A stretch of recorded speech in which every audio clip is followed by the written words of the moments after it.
you're bipolar. Not at all. I don't.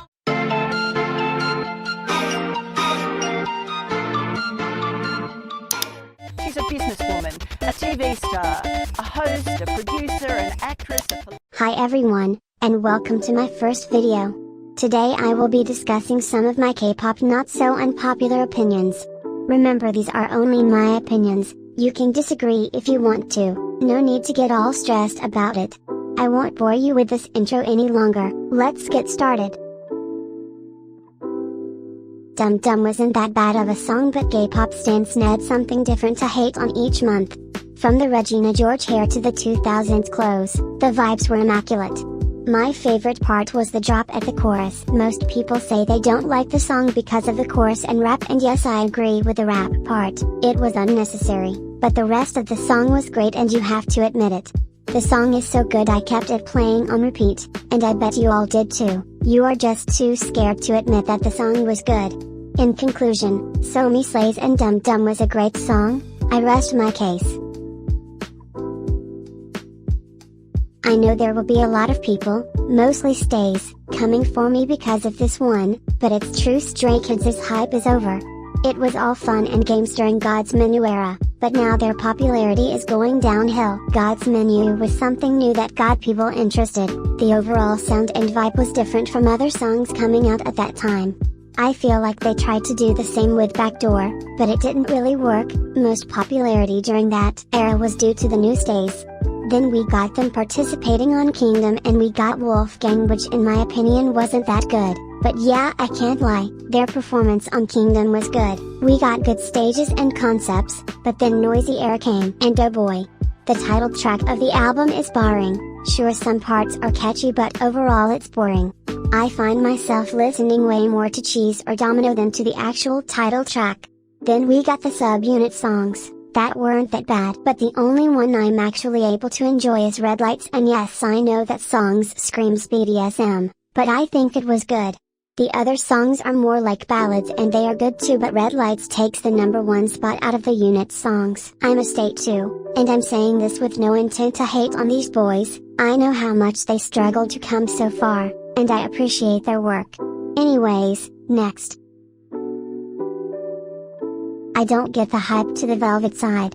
Red Velvet's Red songs are fun, fresh, and never fail to cheer me up. To this day I'm still not over Umpa Umpa, but for some reason people seem to be obsessed over their Velvet side. It's like you all are hungry for them to act sexy, and I don't get it. And no, by Red concept I'm not referring to Queendom. I refuse to accept Queendom as their comeback after 2 years. Next. I don't think there is anything wrong with solo stans. You can be interested in supporting only one idol as long as you don't hate on the other group members.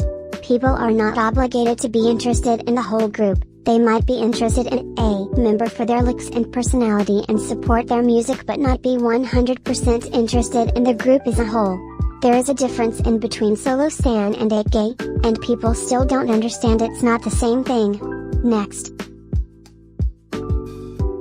I don't know if this counts as a K-pop opinion, but I will include it because I feel like it. I don't like Korean variety shows.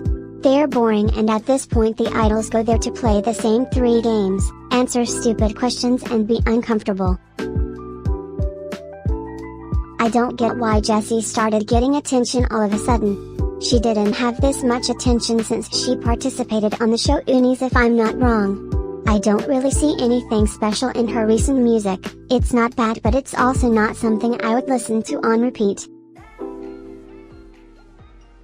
Korean award shows aren't anything special. Even before COVID I had this opinion. They invite the same groups to perform every year. BTS win all the awards to the categories they're nominated to, and we have the same random collabs in between artists. It's just too predictable at this point. Most of the groups K-pop stans say are underrated have lots of attention. To this day I still see people saying Dreamcatcher and G-Idol are underrated when they have big fan bases and get to perform on music shows. Sure, Dreamcatcher might not have a win, but that doesn't make them underrated, it makes them underappreciated, and K-pop stans need to learn the difference in between these two terms. TXT are really milking the 2000s rock concept, and I loved it until some point.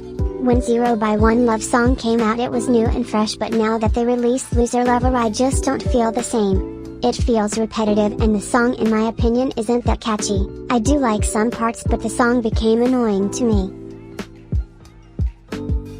Speaking of songs that annoy me, when I'm Not Cool came out, it was a great song. I would listen to it almost every day, but eventually the song started being everywhere and it lost the charm.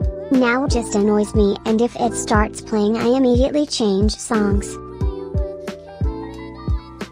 Again, on the topic of songs that annoy me, I might as well do a video only about it. Wendys' solo just wasn't it. It gave me Church the Song vibes, and for her big comeback I was waiting for more. She has a great voice and so much potential, but this is what they give her. SM should be ashamed. Sunmi is a good soloist and almost all her songs are bops, and You Can't Sit With Us wasn't different. The song is good and catchy, it has a good vibe, even though I think idols are overusing the retro concept, but anyways, the song was good. The rap part wasn't that bad, and I appreciate Sunmi's effort to rap even though it's outside her comfort zone. Sunmi world domination. I still have some opinions left, but I'll leave them for a part 2. I hope you guys liked the video. Please consider subscribing, and I'll see you next time.